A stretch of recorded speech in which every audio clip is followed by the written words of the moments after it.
Welcome to the podcast Human Relationships. Anthropon Scheseis.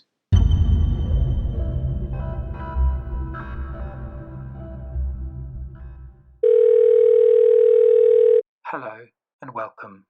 I'm Anthropon, and this is Anthropon Scheseis, Human Relationships. Here we explore the psychology of relationships, the pressures of modern life, and how we can connect in a more meaningful way with ourselves and with other people, with poetry as our starting point.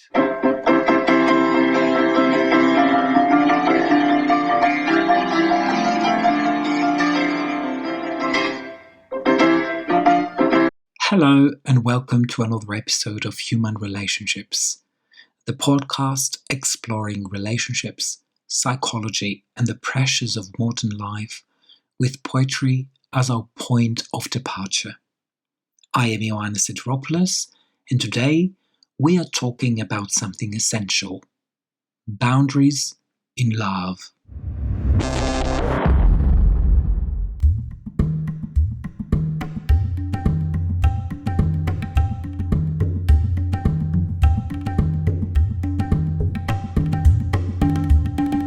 Are boundaries the secret to healthy relationships, or do they create distance?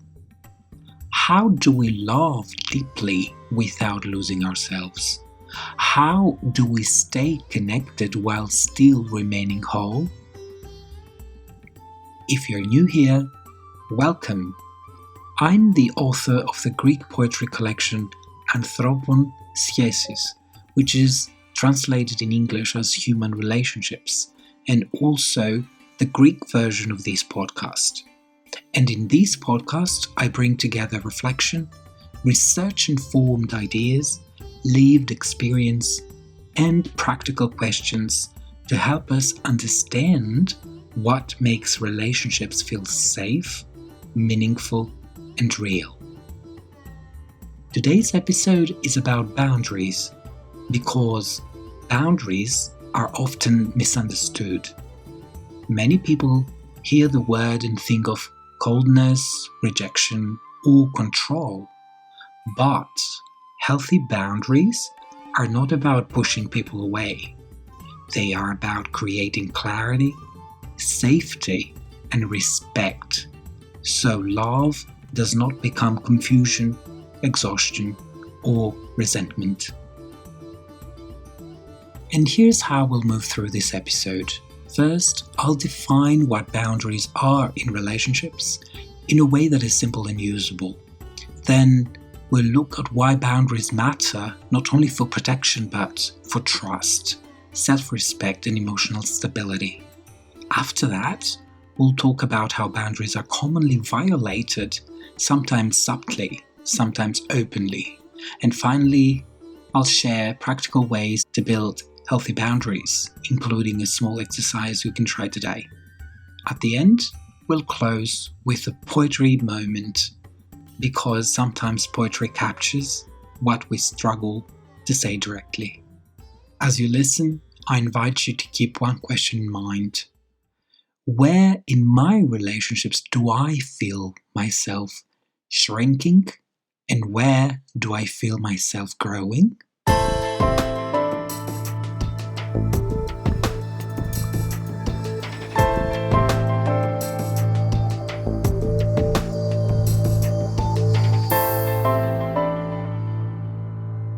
Let's begin with a clear definition.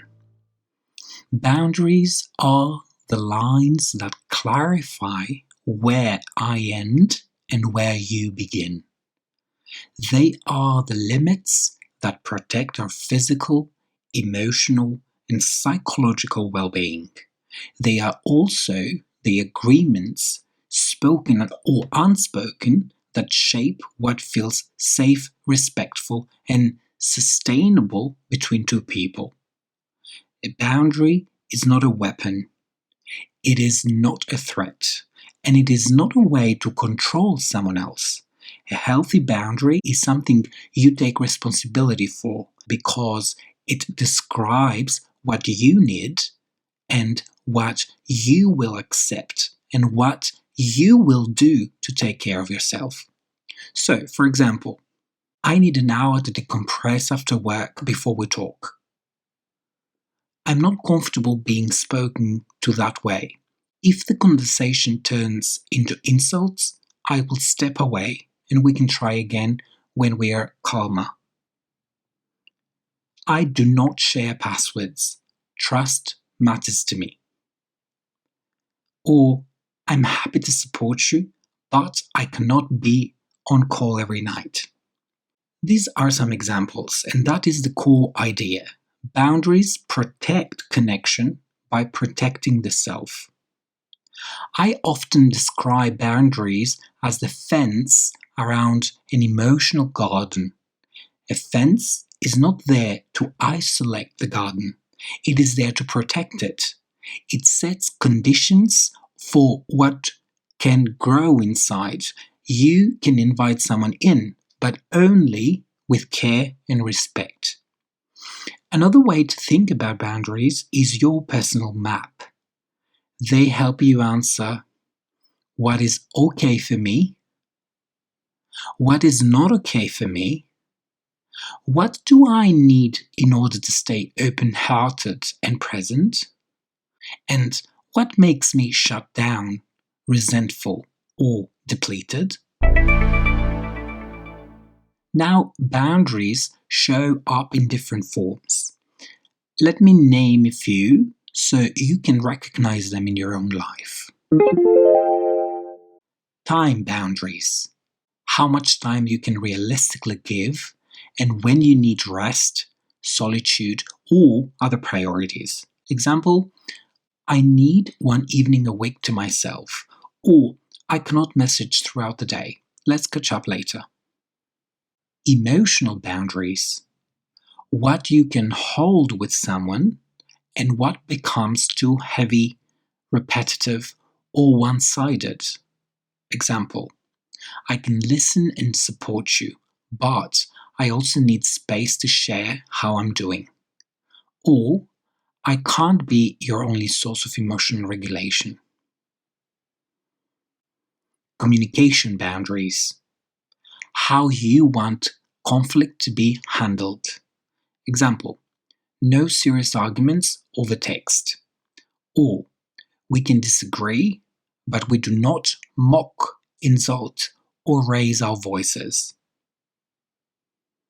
Physical and sexual boundaries. Consent, personal space, touch, intimacy, pace. Example, I'm not comfortable with that.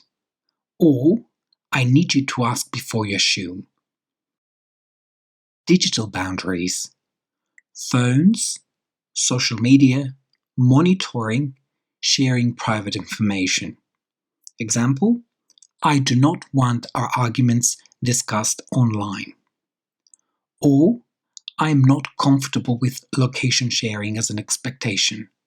Here are a few simple examples of boundary problems because sometimes we only notice boundaries once something feels wrong.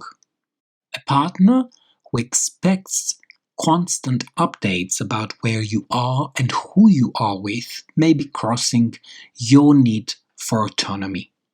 A friend who regularly unloads intense problems without checking whether you have capacity may be crossing an emotional boundary.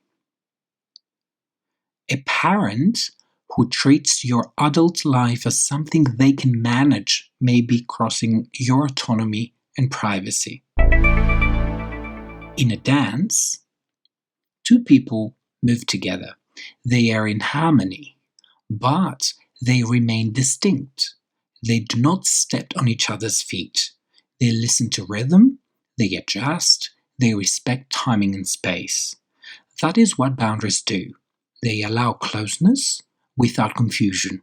They allow connection without the loss of individuality. There is also a psychological point here that is worth stating clearly. Love tends to thrive when we experience both closeness and autonomy, not one at the expense of the other. Research informed by self-determination theory consistently finds the autonomy and relatedness can work together in close relationships, supporting healthier relationship functioning. So, boundaries are not the opposite of love. In many cases, they are the condition that makes love sustainable. As we move forward, I want you to keep one sentence in mind. If love requires you to abandon yourself, it will not feel like love for long. And this brings us to the next question. If boundaries matter so much, what exactly do they protect? And why do relationships suffer so quickly when boundaries are missing?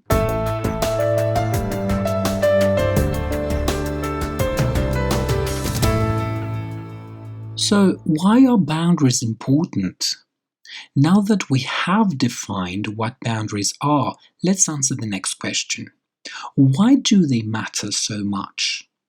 Because boundaries do not only protect us, they also create the conditions for a relationship to feel safe, stable, and sustainable. Without boundaries, even love can start to feel like pressure. Boundaries protect mental health. When there are no boundaries, we become vulnerable to emotional depletion. The relationship stops being a place of support and becomes a place where we are constantly managing someone else's needs, moods, or expectations, often at the expense of our own. In the research world, we often talk about spillover, meaning when stress from one area of life leaks into another. Boundary research in work and home life consistently shows that when people cannot manage their boundaries in the way they need, well-being suffers, partly because conflict increases and recovery time shrinks. The exact setting is different, but the psychological mechanism is familiar. When there is no protected space, strain accumulates. So, in relationships, the same idea applies. When there is no boundary around your time, your energy, or your emotional capacity, stress becomes chronic. And chronic stress changes how we speak, how we listen, and how we interpret each other. It makes us more reactive, less generous, and more likely to withdraw. Boundaries build respect and trust. Boundaries are also about respect. When we have boundaries, we show that we value ourselves and we value the relationships enough to protect it from resentment. Clear boundaries strengthen trust because people know what to expect, what is okay, what is not okay, and what happens when something crosses the line. Trust does not grow in confusion, it grows in clarity. Boundaries support self-esteem and autonomy. Healthy relationships are not two people fused into one. They are two people who remain independent but mutually supportive. This is where psychology gives us a very strong framework. In self-determination theory, well-being is supported when key psychological needs are met, including autonomy, a sense of choice and self-direction, and relatedness, a sense of connection and care. The evidence base is substantial. When these needs are satisfied, people tend to show better well-being, and when they are chronically undermined, distress increases. In romantic relationships, specifically, research has linked autonomy need satisfaction with perceived relationship quality, suggesting that when people feel they can be themselves and have agency, relationships tend to function better. So when you set boundaries, what you are really saying is, my voice matters, my needs matter, my time matters, my body matters, my inner world matters. This is self-esteem in practice, not as a slogan.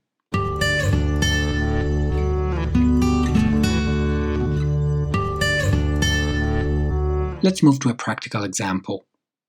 Imagine a partner who constantly receives calls from work after office hours. If there is no boundary, work intrudes into the relationship. Even if both people mean well, connection becomes fragmented.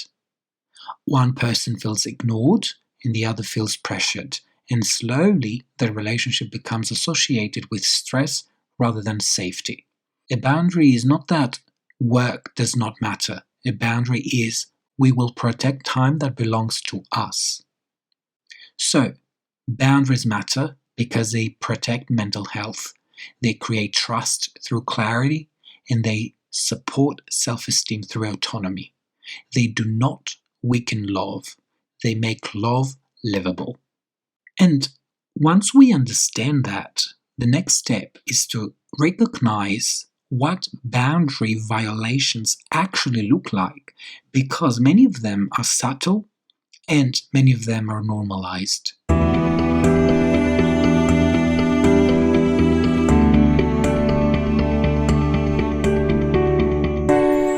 Now, let's talk about how boundaries are violated.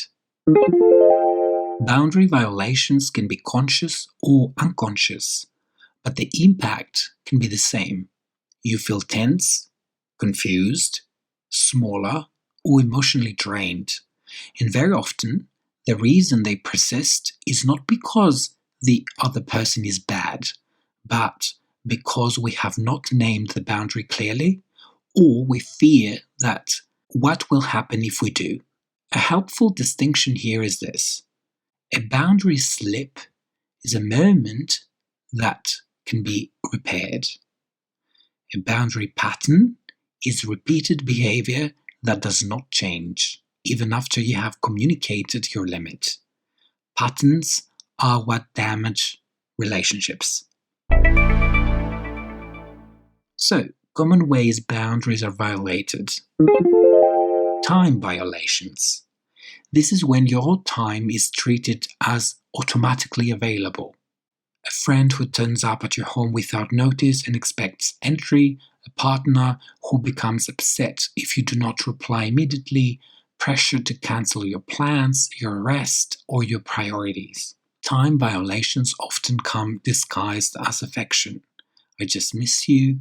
But when there is guilt, punishment, or control attached, it is no longer affection. It is pressure. Emotional violations. This is when your inner world is dismissed, minimized, or used against you. You are too sensitive. You are overreacting, making your feelings the problem instead of listening to them, turning your vulnerability into a joke, offloading intense emotions on you repeatedly without checking whether you have the capacity. Emotional violations often leave you feeling responsible for someone else's mood, and that is a fast road to exhaustion. Physical violations. This is when your body and your personal space are not respected. Not accepting no, pushing touch, intimacy, or closeness beyond your comfort, making you feel guilty for needing space. In healthy relationships, consent is not a one-time conversation. It is an ongoing respect for signals and limits. Digital and privacy violations. This has become one of the most common boundary areas in modern relationships. Demanding passwords or access to your phone, monitoring who you follow, what you like, or who you message, using location sharing as an expectation rather than a choice, treating online behavior as evidence in a trial rather than a topic for calm discussion. Here's why this matters. Even in relatively ordinary relationships, social media can generate jealousy and uncertainty. In a Pew Research Center report, 23% of partnered adults whose partner uses social media said they had felt jealous or unsure about their relationship because of how their partner interacts with others online. At the same time, many couples share digital access as a sign of closeness. Pew has also reported that 67% of internet users in a marriage or committed relationship had shared an online password with their partner. So, we have a modern tension. Digital access can be framed as intimacy, while digital monitoring can become control. The boundary is not the technology. The boundary is consent, choice, and respect. More recent research is also exploring how social media jealousy and electronic partner surveillance connect to relationship satisfaction, particularly when anxiety is high. A recent longitudinal study examined social media jealousy and electronic partner surveillance as pathways linking attachment anxiety to relationship satisfaction. And broader work on digital monitoring increasingly treats it as part of a continuum that can include digital abuse, depending on frequency, intent, and the presence of fear or coercion. So, when does it become more serious? Sometimes people hear boundaries and think we are talking only about small preferences. But repeated boundary violations can also overlap with coercive control. In the UK, controlling or coercive behavior is described as a pattern of behavior designed to make someone dependent or subordinate by isolating them, exploiting them, depriving them of independence, or regulating their everyday behavior. I want to be careful here. Not every conflict is a coercive control, but if you notice a pattern where your world is shrinking, where you feel afraid to disagree, or where your autonomy is consistently punished, that is not a communication style. That is a red flag. Research on cyber dating abuse also shows that harmful digital behaviors often correlate with in-person forms of dating abuse, which is one reason digital boundary violations should be taken seriously rather than dismissed as normal jealousy.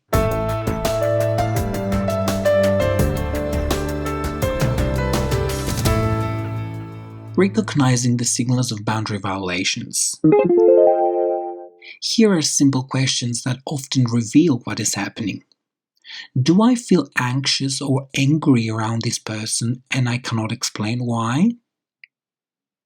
Do I feel obliged to do things I do not want to do? Do I feel obliged to do things I do not want to do? Do I feel guilty for having ordinary needs? Do I say yes, then feeling resentment afterwards? Do I find myself rehearsing explanations in my head to justify basic choices? Your body often notices boundary violations before your mind allows you to name them. So, boundary violations can look like time pressure, emotional dismissal, physical intrusion, or digital monitoring. The result is usually the same: tension, disappointment, and a slow erosion of trust and the self. Which brings us to the practical question: how do we build healthy boundaries in a way this is clear, respectful, and consistent? Let's talk about how to set boundaries that actually hold without aggression and without guilt.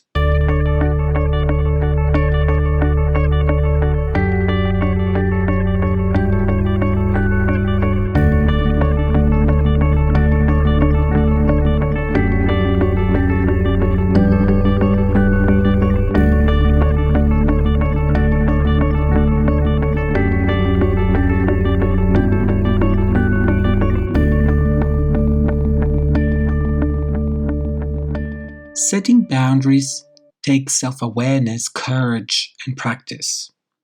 Most of us were never taught how to do it. We were taught to be polite, to keep the peace, to avoid conflict, and sometimes to confuse love with self-sacrifice. So, I want to make this practical.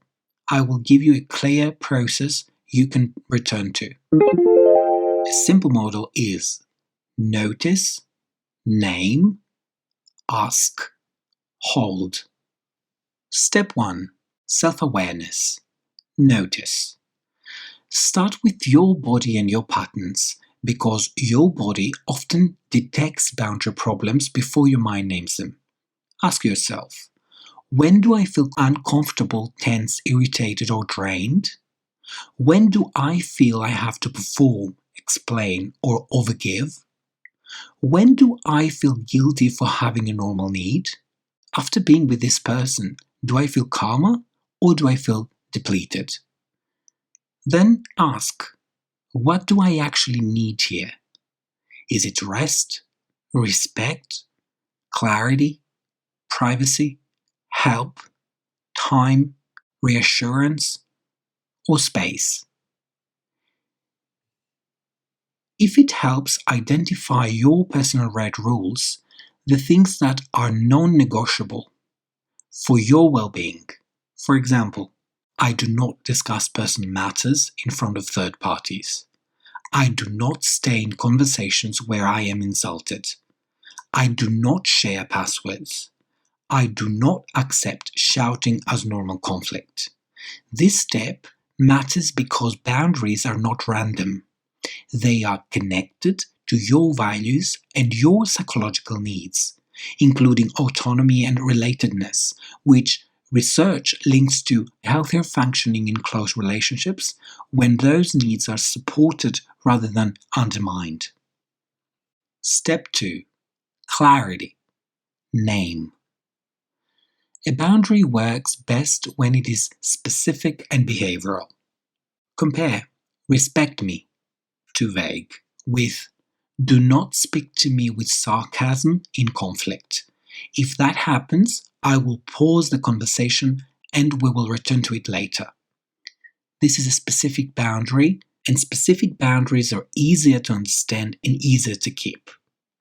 A useful template is, when X happens, I feel Y, I need Z. Example, when plans change last minute, I feel stressed. I need more notice. When we argue over text, I feel overwhelmed. I need us to pause and speak later. When you ask for constant updates, I feel controlled. I need trust and breathing space. Step 3. Communication. Ask. This is where most people struggle, not because they do not know what to say, but because they fear the reaction. 2 principles help. 1. Use impact language, not character judgment. Avoid you never respect me. Use when you interrupt me, I feel dismissed. I need you to let me finish. 2. Make requests, not demands. A request leaves room for dialogue. A demand creates a power struggle. If you want an evidence-informed communication toolkit, dialectical behavior therapy, DBT, teaches practical interpersonal effectiveness skills that help people ask for what they need while maintaining respect and self-respect.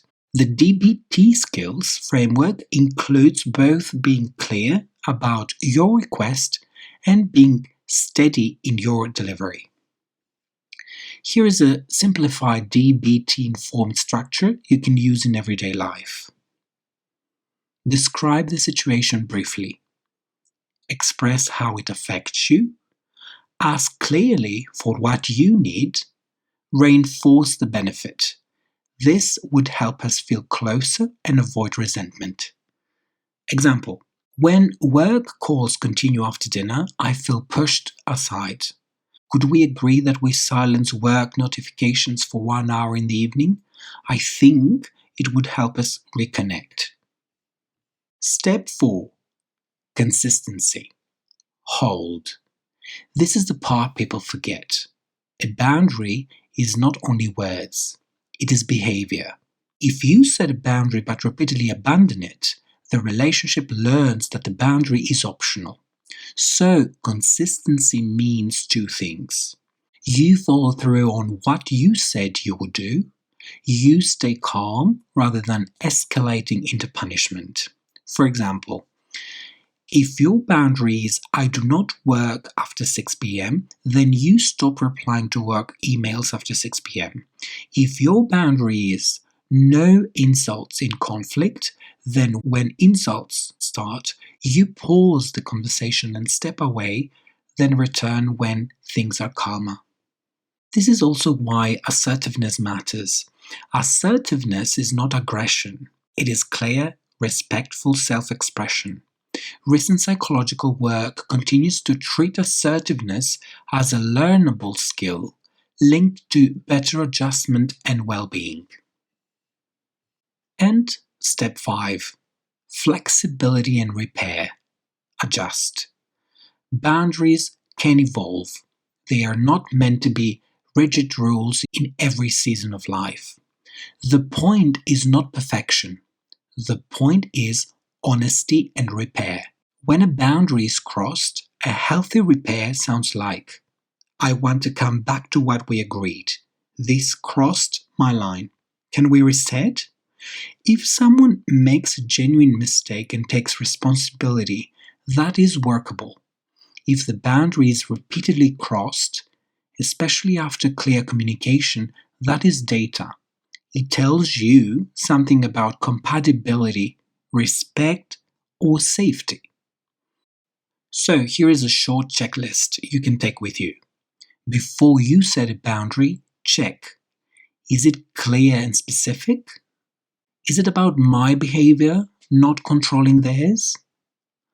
Have I communicated calmly? Do I know what I will do if it is crossed?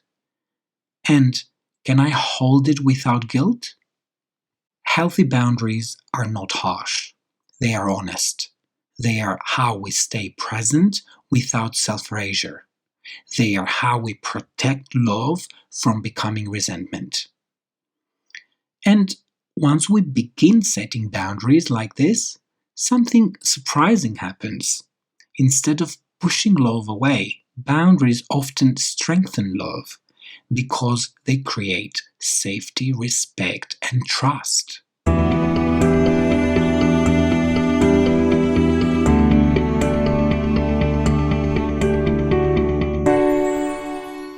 Now, to the part that often surprises people. Boundaries do not reduce love, they can strengthen it. At first glance, a boundary can sound like distance. It can sound like no. But in practice, healthy boundaries create the conditions for closeness that is safe, steady, and respectful.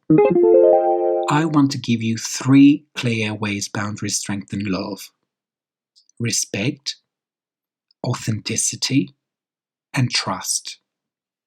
Number 1, boundaries create respect.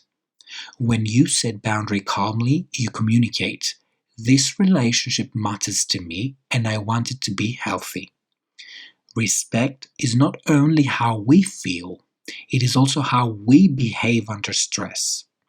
A boundary is a way of preventing small everyday disrespect from becoming normal.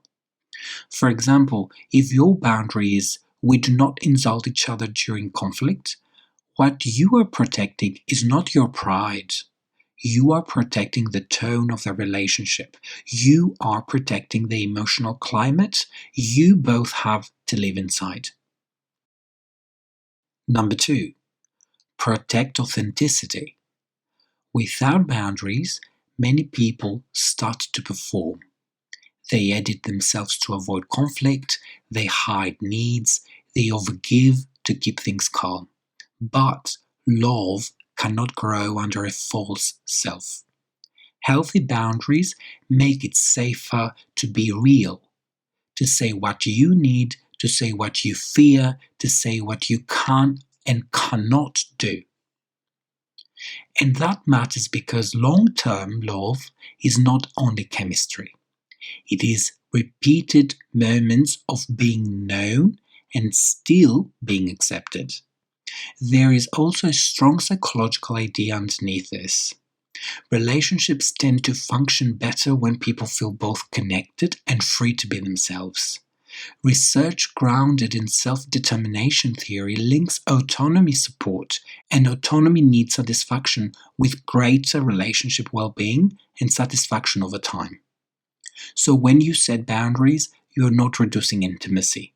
You are reducing self-erasure. Number 3. Boundaries build trust through predictability. Trust grows when life feels emotionally predictable in the best sense. Not boring, but stable. Clear, repairable. Boundaries do that because everyone knows what to expect. What is okay, what is not okay, and what happens if a line is crossed. This is especially important because many relationship ruptures are not dramatic. They are cumulative. They come from small moments where one person feels dismissed, taken for granted, or unsafe again and again. A useful lens here comes from a Gottman Institute's research on bids for connection. A bid is a small attempt to connect. A comment, a question, a look, a touch, a shared joke. Gottman describes that couples who stayed married in a longitudinal study turned towards each other's bids much more often than couples who divorced, reported as 86% versus 33%. Boundaries support this because when relationship is emotionally safe, people are more likely to keep making bids and more likely to receive them well. When the relationship is full of boundary violations, people stop reaching out. They withdraw. They protect themselves. They become less responsive. That is how love becomes distant. A key clarification: boundaries are not control. A healthy boundary is about what you will do, not about controlling the other person. For example, unhealthy control. You are not allowed to go out with your friends. A healthy boundary: I need honesty and reliability. If you repeatedly cancel plans with me last minute without care, I will stop making plans that require commitment. Boundaries are not punishment, they are self-care with clarity. Here is an analogy: the house. Think of a relationship like a house. Boundaries are the walls, doors, and windows. They do not stop people coming in, they make the inside livable. Without walls, everything is exposed to storms. Without doors, there is no choice. Without windows, there is no air. Healthy boundaries are what allow closeness to feel safe rather than suffocating.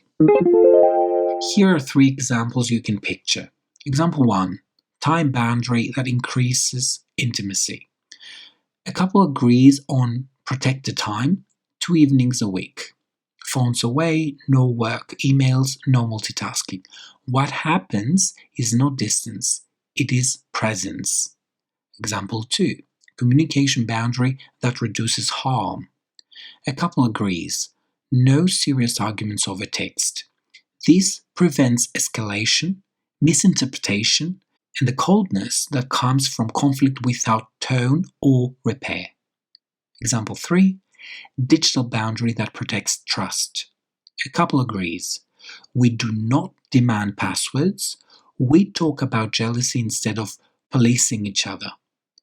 This matters because in modern relationship, digital access can be framed as closeness, but it can also slide into monitoring. Pew Research Center reported that 2/3 of partnered internet users had shared passwords with their partner, which shows how common the topic is. The healthy question is not, do you share? The question is it chosen or is it expected? So here's to the core message. Boundaries strengthen love because they reduce silent damage. They create respect, protect authenticity, and build trust through clarity and repair. If you remember one line, let it be this. Boundaries are not the opposite of love.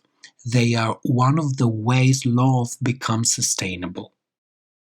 And now, to make this practical, I want to offer a simple exercise you can do today so you leave this episode with something you can apply immediately.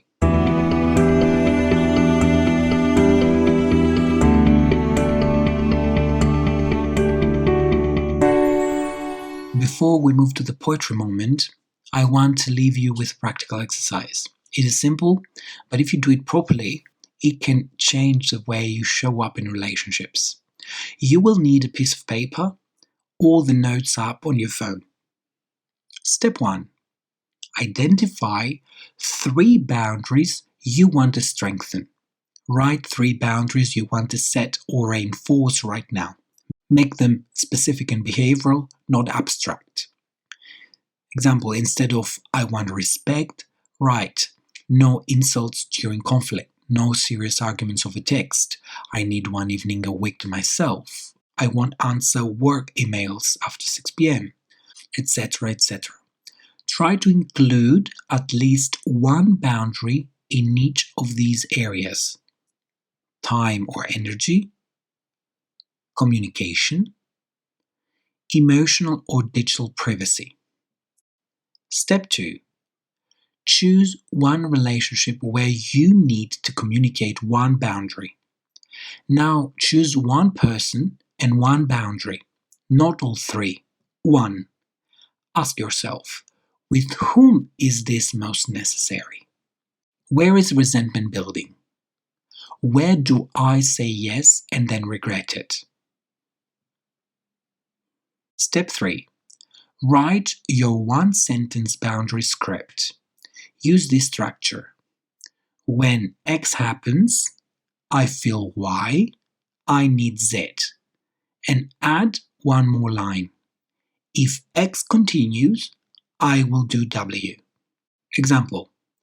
When our arguments happen over text, I feel overwhelmed and misunderstood. I need us to pause and speak later. If it becomes heated, I will step away and continue the conversation when we're calmer. Another example. When you arrive without warning, I feel pressured. I need you to message first. If you come without notice, I may not be able to open the door. Keep it calm, keep it short. Boundaries become weaker when they turn into long speeches. Step 4. Anticipate your fear and plan for it. Now write 1 sentence answering. What am I afraid will happen if I set this boundary? Common answers are, they will be angry, they will reject me, they will think I'm difficult, they will leave. This is important because boundaries are rarely blocked by lack of knowledge. They are blocked by fear. Now write a response that supports you. It is okay if they feel disappointed. Discomfort is not danger. If my boundary ends the relationship was not safe for me. And step 5, choose a time and deliver it simply. Finally, decide when you will communicate it, not in the middle of a fight, not when you are already flooded. Choose a calm moment and use your own sentence. And then, the most important part, hold it consistently. Not perfectly, but consistently. If you do nothing else after this episode, do this one thing. Write 1 boundary and say it out loud once, calmly, to the person who needs to hear it. That is how change begins. And now, let's move into the artistic part of the episode. where poetry can hold what boundaries are really about: tenderness with structure.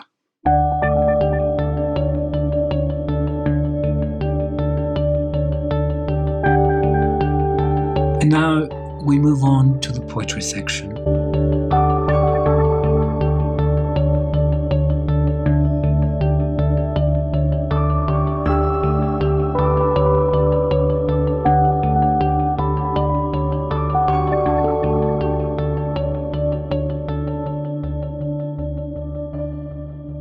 Now I'd like to read a poem from my Greek poetry collection, Anthropon Scheseis, Human Relationships. The poem is titled Αναλογίσου, in English, Consider. I am reading it here in my own English translation from the original Greek.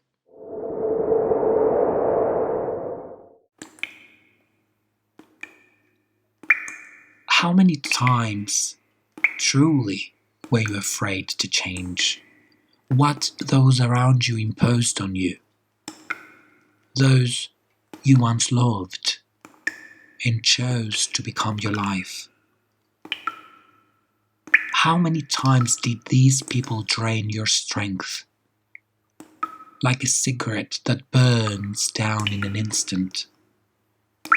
How many times did you lose sleep from the pain in your chest, from the cries and screams you swallowed for years?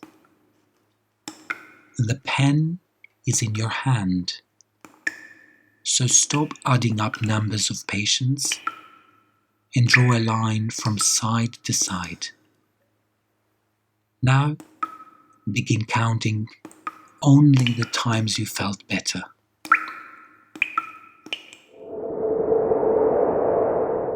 This poem speaks directly to the emotional cost of blurred or missing boundaries.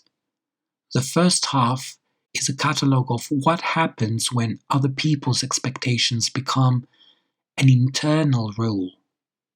You feel afraid to change what has been imposed. You become depleted, and your voice turns into cries and screams you swallowed for years. Then the image of the pen in the hand suggests there was always an inner truth ready to be named, but it stayed unspoken. The turning point is the instruction to draw a line, side to side, which is the clearest boundary metaphor in the poem. It frames endurance as something we do not need to glorify. Instead of measuring love by how much we tolerate, the poem proposes a healthier metric. Count the times you felt better. That is the boundary principle in emotional language, choosing self-respect and well-being as the standard for what belongs in your life.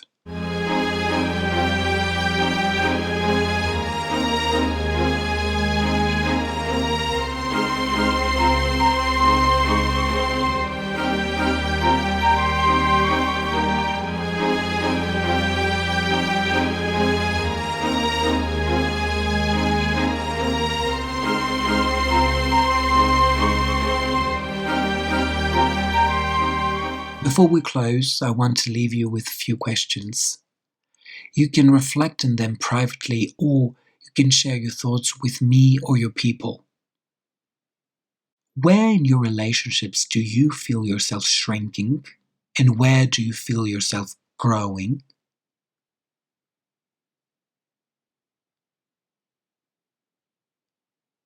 What is one boundary you avoid setting, not because you do not need it, but because you fear the reaction?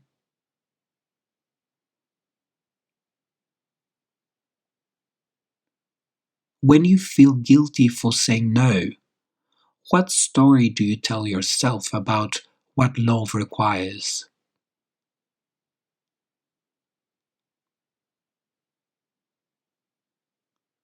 What would you change in your daily life if your time, your privacy, and your emotional capacity were treated as valuable? And finally, if you measured your relationships by one standard only, do I feel better here? What would you have to acknowledge?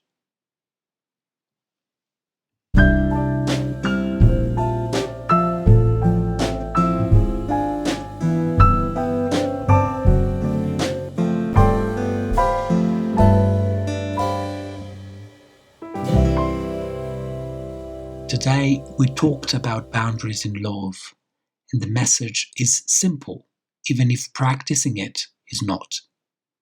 Boundaries do not weaken love, they protect it. They protect your mental health because without limits, care turns into depletion. They protect respect because what is unclear becomes a place for resentment to grow. They protect authenticity because love cannot thrive if you must abandon yourself to keep it. A healthy relationship is not two people fused into one. It is two whole people who choose each other with clarity, with responsibility, and with care. If you take one thing from this episode, let it be this. A boundary is not a rejection. It is a line that makes closeness possible. And if setting boundaries feels hard, remember this. You do not have to set every boundary at once. You only need to start with one honest line, one clear sentence, one small act of self-respect. That is how your life begins to change, not through drama, but through consistency. Thank you for being here. Thank you for listening, Human Relationships. If this episode resonated, follow the podcast and share it with someone who might need it. And if you want to continue the conversation, add your comments or find me on Instagram from the description. Until the next time, take care of yourself and take care of the love you allow into your life.